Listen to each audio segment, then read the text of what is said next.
Ano ba? Hindi ko kasi alam kung paano ko umpisahan eh, kasi sa dami. Ako may pinakamahirap na experience dito sa pamilya.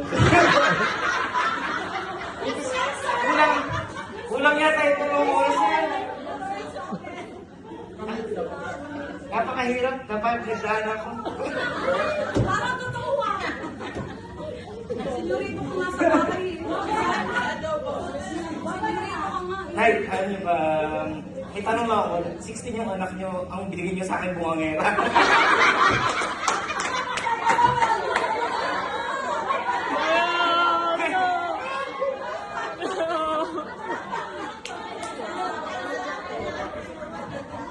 Buti wala na eh. Wala daw kasi. Bibidyo ba ito? Naka-video yan. Video ko sa'yo. Ay, nakalawin ako na kayo yan. Bakit ka pala eh? So, ayun lang, nung nakakilala ko yung family nila, medyo naguluhan din ako sa buhay ko.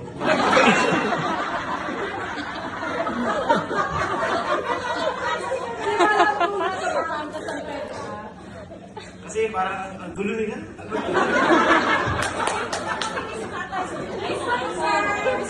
Sabi ko, ay kaya siguro nabigay sa atin yung ingay nyo kasi.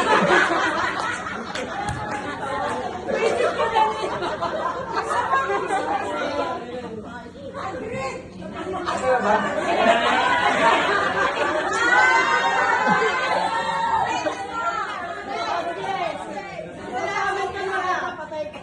Ano ba? Nasa kasi yung ano? May tatlo pa na, ibibilis ako na. Ayun. So, gusto ko, sa nakikita ko sa pamilya ko, napakataas ng standards nila kasi 50 years.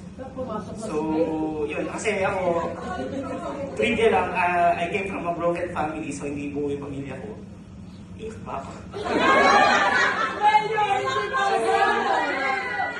So, nung nag-join ako sa family nila, nag-start ako mag-join, so nakita ko na kung gano'n sila sa family.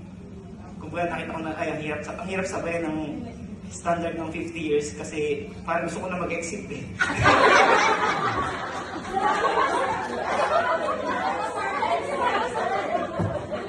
Dave! Teka, hindi ka kasama sa hotel. Gusto ko na mag-exit na sa buhay mo eh.